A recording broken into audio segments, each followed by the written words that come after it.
Olá, você está ouvindo um corte do meu livro Bíblia, A Fábrica de Absurdos. A história de Jesus sob uma lente ateísta da série Estudos Bíblicos para Ateus. O livro pode ser encontrado na Amazon e Google Play. Existem vários formatos, como impresso, audiolivro e e-book. Compre sua cópia e mostre suporte ao meu trabalho. O Evangelho segundo Terceiros. Em O Evangelho segundo Jesus Cristo, José Saramago retrata Jesus como uma figura mais humana. Isso se assemelha muito à forma como Tomé no seu Evangelho, que foi excluído da Bíblia, é retratado. Isso também parece ter relação com os motivos para Eclesiastes sofrer edições a posteriori. Uma Bíblia mais humana, um Deus mais humano não serve. Uma figura como Buda nunca teria espaço no cristianismo. João e Mateus se tornaram os evangelhos mais importantes, mesmo sendo os mais exagerados. Como costuma dizer o ex-pastor e agora ateu Dan Barker, Mateus era um péssimo escritor. O livro de Saramago gerou incômodo na Igreja Católica Portuguesa. Como exemplo, ele foi impedido de concorrer a premiações dentro da União Europeia. Coincidência ou não, isso parece ter aumentado sua visibilidade. Posteriormente, ele ganharia o Nobel, o maior prêmio de todos. A controvérsia em torno de O Evangelho segundo Jesus Cristo, de José Saramago, expõe um padrão comum na relação entre religião, censura e liberdade de expressão, a proteção exacerbada de narrativas religiosas dominantes. Isso em pleno século XXI. Curiosamente, ao censurar Saramago, a Igreja Católica Portuguesa pode ter o colocado no centro do furacão. 7 anos depois, ele venceria o Nobel de Literatura. Agora não mais representa a literatura europeia, como foi recusado, agora ele representa o mundo. O livro não é um ataque gratuito à fé cristã, mas uma reinterpretação literária que apresenta Jesus como uma figura mais humana, sujeita a dúvidas, desejos e dilemas morais. Isso por si só, já foi suficiente para que a Igreja Católica em Portugal se mobilizasse contra Saramago, levando-o ao exílio autoimposto em Lanzarote, onde permaneceu até sua morte. Mas antes de morrer, Saramago curtiu uma fama grande. Como ele disse em entrevista, sua vida nem sempre foi corrida. Um amigo meu católico disse algo como: Saramago atacou a Igreja. Isso para defender a atitude infantil da Igreja Católica Portuguesa. Esse mesmo amigo defendeu a Rússia, devido ao fato de que a Ucrânia decidiu expulsar a Igreja Católica Russa da Ucrânia. A ligação entre o cristianismo e governos autoritários é bem documentado. No caso da Rússia, Hitchens como exemplo já havia falado dessa união entre a Igreja Ortodoxa Russa e Putin, isso bem antes da guerra, e posterior expulsão da Igreja Católica Russa da Ucrânia em momentos de guerra. Por que isso incomoda tanto se uma pessoa escrever um livro sobre Jesus falando ele mesmo? Um fato curioso da Bíblia é que, com exceção de Paulo, ninguém fala. Gosto de comparar como exemplo o diabo com Capitu. No livro Dom Casmurro ele nunca fala. Similar, tanto o diabo quanto personagens como Jesus e Jó, eles nunca falam per si, eles são sempre representados por terceiros que escrevem sobre eles. Esses terceiros são claramente crentes. O fato de Jesus não ter escrito nada, assim como Jó, o diabo, ou até Maria, e ser sempre representado por terceiros, não é apenas um detalhe estilístico ou técnico, é um ponto central da construção mítica da autoridade religiosa.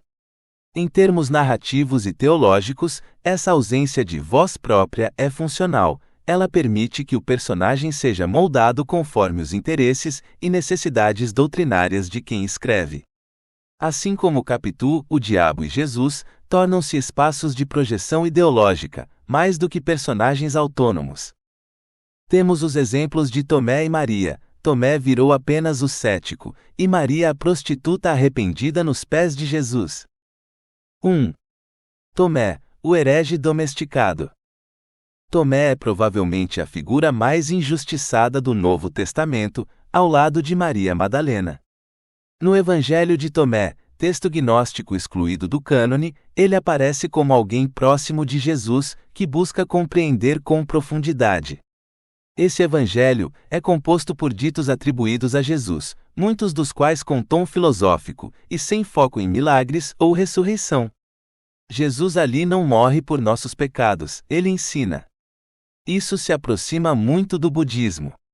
Não existe a ideia de pecados, nem de Deus no budismo. Buda é um homem como nós, mortal, que decidiu dedicar sua vida à busca da sabedoria, do nirvana. Mas o Tomé canônico é o duvidoso, o que precisa ver para crer. O que a tradição faz? Transforma-o em exemplo de fé tardia, ele duvida e é repreendido por Jesus, bem-aventurados os que não viram e creram. A mensagem é clara, dúvida é fraqueza, não virtude.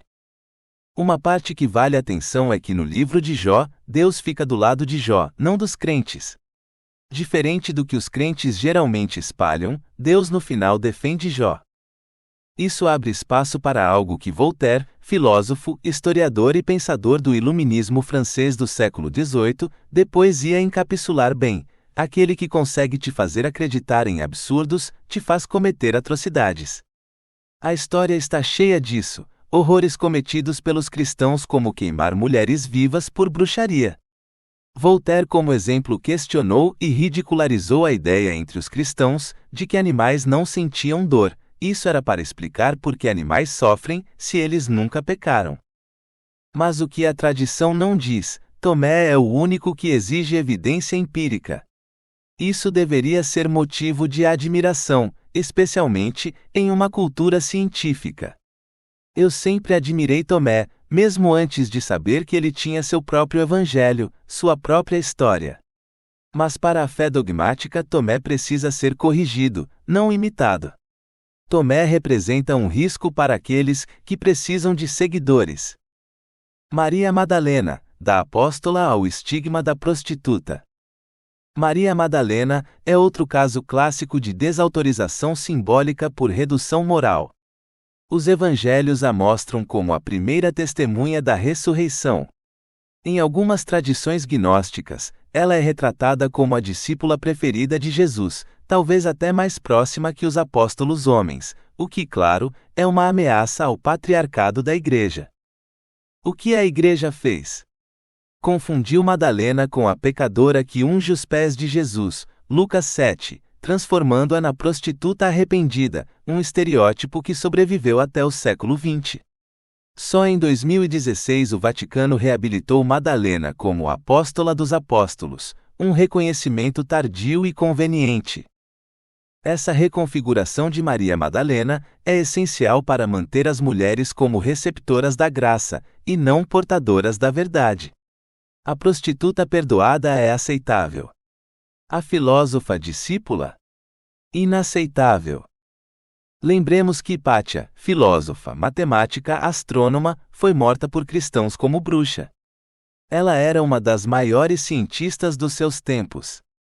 Suas ideias ecoavam séculos por vir, depois do seu apagamento por uma tumba de cristãos lunáticos em Alexandria.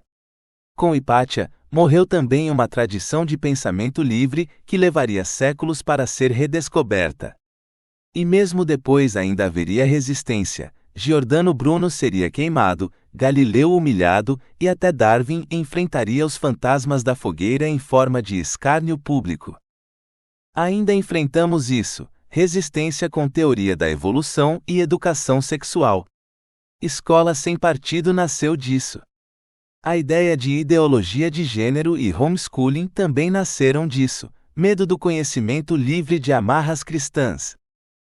Apesar de que não existe, imagine uma pessoa escrever a resposta de Capitu. Eu mesmo prefiro o mistério de Capitu. Contudo, não acho que o governo brasileiro, como exemplo, teria o direito de censurar o livro da Capitu, mesmo que muitos amantes de Dom Casmurro ficassem furiosos. Como alguém ousa dar voz a Capitu? Minha felicidade e moralidade depende de Capitu ser uma puta, ter traído. Sem essa crença, como vamos criar nossas crianças? De onde vamos tirar nossa moralidade? Pessoas sairão pelas ruas estuprando umas às outras, e seus pais comerão suas crianças. Por que seria diferente com Jesus? Por mais absurdo que pareça essa provocação que fiz com Capitu, isso ocorreu com Jesus. Foi publicado um romance onde acharam a tumba de Jesus, e isso provava que ele nunca ressuscitou. O mundo entrou em caos. Esse romance vendeu que nem água. Isso foi durante a Primeira Guerra Mundial. Outros romances parecidos foram publicados. Somente o fato de vender muito chama a atenção. Os cristãos conscientes ou não acreditam nisso, de que a existência de Jesus, como diz a Bíblia, mantém nossa sociedade em paz, evita um mundo onde não haveria nem moral nem justiça. Lembremos do caso mais recente. José Saramago tocou pânico na igreja ao ganhar atenção com seu livro sobre o Evangelho segundo Jesus Cristo. Nesse Evangelho, Jesus se comporta como humano. Curiosamente, Jesus não escreveu uma única linha. Sócrates também não o fez. No caso de Sócrates, se ninguém se interessasse por ele, nada ocorria. Até onde eu sei, não existe qualquer esforço massivo para decidir se Sócrates existiu ou não, ou se seus ensinamentos eram dele mesmo. Sócrates nunca disse algo como, ou siga meus ensinamentos, ou vão ser torturados eternamente. Qualquer pessoa é livre para seguir seus ensinamentos. Parafraseando Christopher Hitchens, que sempre gostou de fazer essa provocação, mas usando outros nomes como Rousseau, encontra-me uma sociedade que matou em nome de Sócrates. O que ele queria dizer, não temos sociedade que mataram racionalmente. Em entrevista, José Saramago mostra ceticismo com a razão. O que Saramago não parece ter notado é que é fato que humanos se matam mesmo sendo racionais, mas não consigo pensar um exemplo onde a matança foi racional, apoiada em raciocínio lógico. É sempre alguma forma de fé, e na maioria das vezes, é religião que usa a razão de forma instrumental para matar. O problema talvez seja que a razão, sendo uma ferramenta, pode ser instrumentalizada por sistemas de crença. A Igreja usou a lógica aristotélica para justificar dogmas irracionais. Ditadores usam justificativas pseudocientíficas para cometer genocídios. Mas nessas situações, a razão não está no comando, ela está sendo usada como uma máscara para encobrir a irracionalidade subjacente. Mais recentemente, até criaram doutorados em verdade revelada. A ideia de doutor em verdade revelada trai a própria ideia de fazer um doutorado. Isso é comum nos Estados Unidos. Sócrates foi morto como ateu, e não há qualquer registro dele apelando para a violência, mas Jesus temos. Morreu de forma pacífica, aceitou seu julgamento. Quer falar de injustiça? Isso foi injusto. Sócrates durante sua vida não mostrou impaciência quando seus seguidores não o compreendiam. Isso é um bom professor. Jesus mostrou impaciência inúmeras vezes com seus seguidores. Saramago não foi o primeiro a explorar Jesus como mais humano. Existem inúmeras versões alternativas da vida de Jesus, uma delas é a de Tomé. Uma diz que ele era casado com Madalena e teve filhos. Os cristãos dizem que não há evidências para isso. Sério mesmo? Até onde sei, o Jesus cristão é muito provavelmente uma criação da Igreja. Não há qualquer evidência fora do cristianismo para o que dizem que Jesus fez. Tudo que Jesus fez somente foi relatado por cristãos, pessoas que já acreditavam nele. Até a sua crucificação muito provavelmente foi em privado para evitar tumultos. Nem sabemos se Jesus foi realmente crucificado em uma cruz, pode ter sido uma estaca. Carregar a cruz completa era impossível, pesaria quase 100 kg, acima do próprio peso dele. A não ser que ele fosse uma formiga, eu acreditaria. Como diz o meme, o que faz vocês pensarem que eu gosto de cruz? Pergunta Jesus aos cristãos. Toda a encenação que os cristãos acreditam foi muito provavelmente montado a posteriori. Flávio Joséfo e Tácito, os dois historiadores frequentemente citados como provas da existência de Jesus, escreveram sobre ele décadas depois de sua suposta morte, baseando-se no que os próprios cristãos diziam. Ou seja, não temos registros contemporâneos e imparciais que confirmem os relatos bíblicos. Mesmo que tivéssemos, temos relatos de pessoas em primeira mão sobre abdução extraterrestres e outras bizarrices, nem por isso aceitamos esses relatos como válidos. Temos uma biografia bem feita de Apolônio de Tiana, nem por isso aceitamos que ele fazia milagres. Além disso, há inúmeras versões alternativas da vida de Jesus que foram suprimidas pela Igreja ao longo dos séculos. A justificativa de falta de evidência não cola. Se eles se importassem com evidências, a própria Igreja não existiria. Pedro como primeiro Papa? Não temos evidências disso.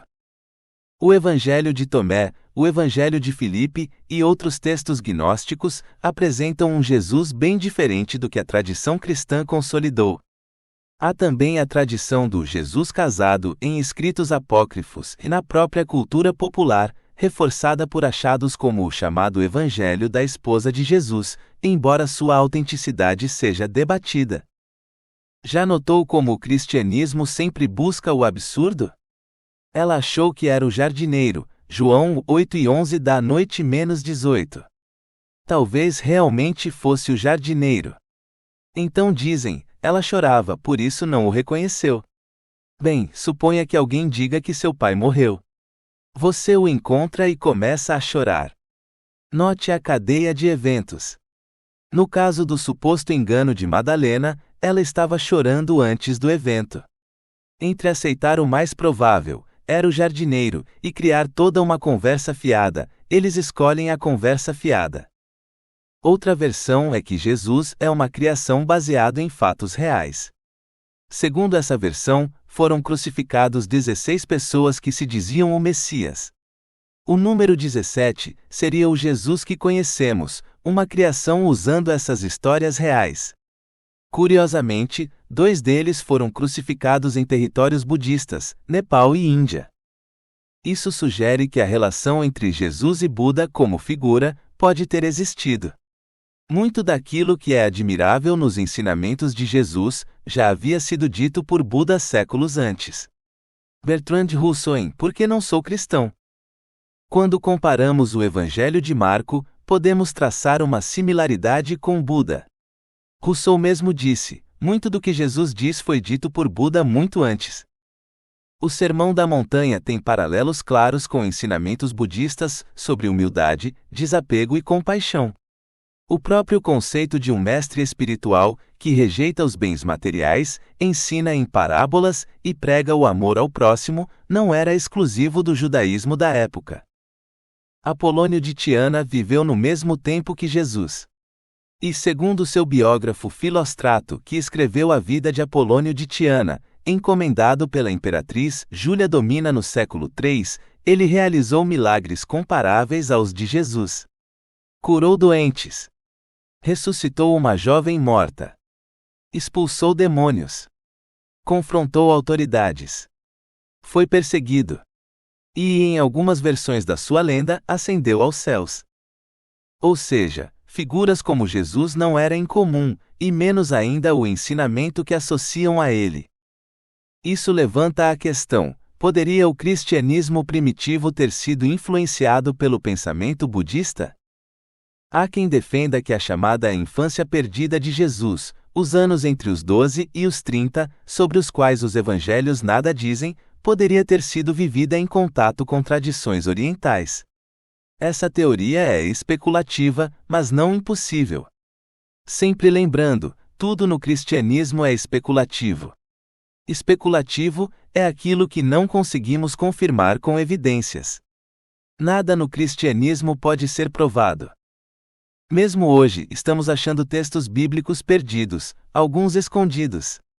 E se esses textos forem propositalmente escondidos, outros até queimados. Tudo aquilo que se opunha à igreja era chamado de pagão. Uma vez taxado como pagão, a fogueira ficava logo ali. Muitos textos que poderiam oferecer uma visão alternativa sobre o cristianismo foram simplesmente eliminados. Os chamados evangelhos gnósticos, como o de Tomé, Filipe e Maria Madalena, são exemplos disso. Esses textos apresentam narrativas muito diferentes daquelas que encontramos nos evangelhos canônicos. No Evangelho de Tomé, por exemplo, Jesus é retratado menos como um salvador divino e mais como um mestre de sabedoria, enfatizando a iluminação interior em vez da salvação por meio da fé. Sim, é o mesmo Tomé do coice de Jesus, João 8:29 da noite. Nessa visão, a salvação vem do conhecimento, não em aceitar coisas pelas quais não temos evidências e são absurdas para aceitar. Em Paulo, você é salvo pela fé. Em Tomé é pelo insight. Nos próximos capítulos, vamos pensar sobre a Bíblia. Meu objetivo é pensar, incentivar o pensamento. A Bíblia é um livro complexo, isso não quer dizer que seja sagrado. William Shakespeare produziu textos complexos, nem por isso ele era sagrado.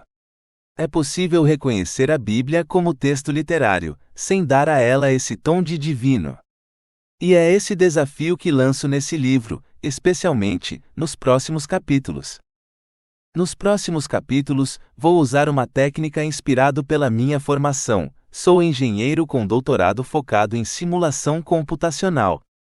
É muito comum entre engenheiros fazermos comparações entre cenários e chegarmos a conclusões comparando cenários.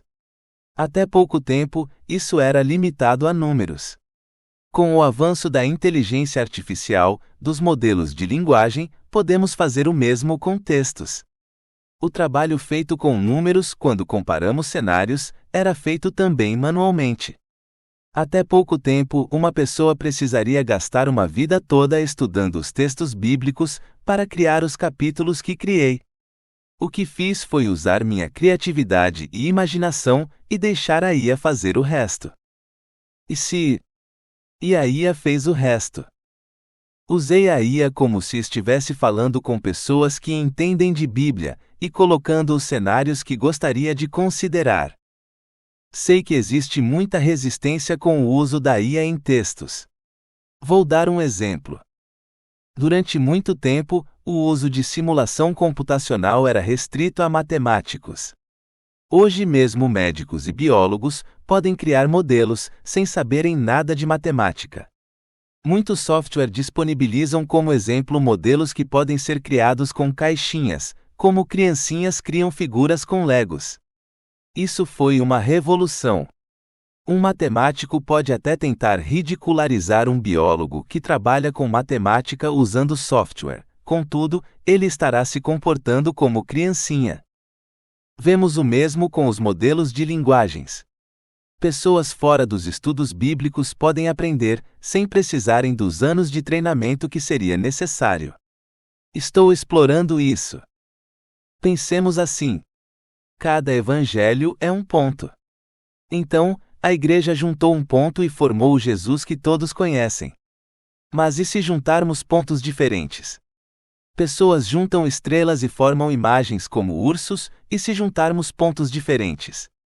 É isso que vou fazer nos próximos capítulos com o auxílio de IA. Como vamos aprender, Jesus sai como uma pessoa diferente, se juntarmos evangelhos diferentes, se excluirmos alguns e colocarmos outros. Jesus vai desde uma figura mística a um homem próximo de Buda. Novamente estresso. A escolha dos evangelhos que entraram não tem a ver com evidências. Foi uma escolha meramente estratégica e de poder. O Jesus escolhido foi meramente o que mais serviam aos propósitos da Igreja durante o Império Romano. Ao longo dos próximos capítulos, essa comparação de cenários pode revelar algo crucial. O Jesus que conhecemos hoje é uma construção histórica, e não uma figura única e imutável. Isso desafia não apenas a teologia cristã tradicional, mas também nossa forma de entender como narrativas são criadas e disseminadas ao longo do tempo. Mesmo hoje, Jesus continua sendo moldado. Existem versões de Jesus focadas em armas, como se Jesus fosse uma figura bélica. Outros focam no Jesus pacifista, outros no Jesus moralista. Qual o certo? A Bíblia oferece todos, somente escolha o seu. Se ele existiu, com certeza sua imagem foi distorcida. Se não existiu, o personagem tomou caminhos diferentes. Parece-me que a existência ou não de Jesus não muda nada, pouco sabemos do Jesus histórico. Diferente de figuras como Aristóteles, não sabemos basicamente nada de Jesus, nem como ele era fisicamente. Você chegou ao fim do audiolivro Bíblia, A Fábrica de Absurdos. A história de Jesus sob uma lente ateísta da série Estudos Bíblicos para Ateus. Encontre o livro na Amazon e Google Play.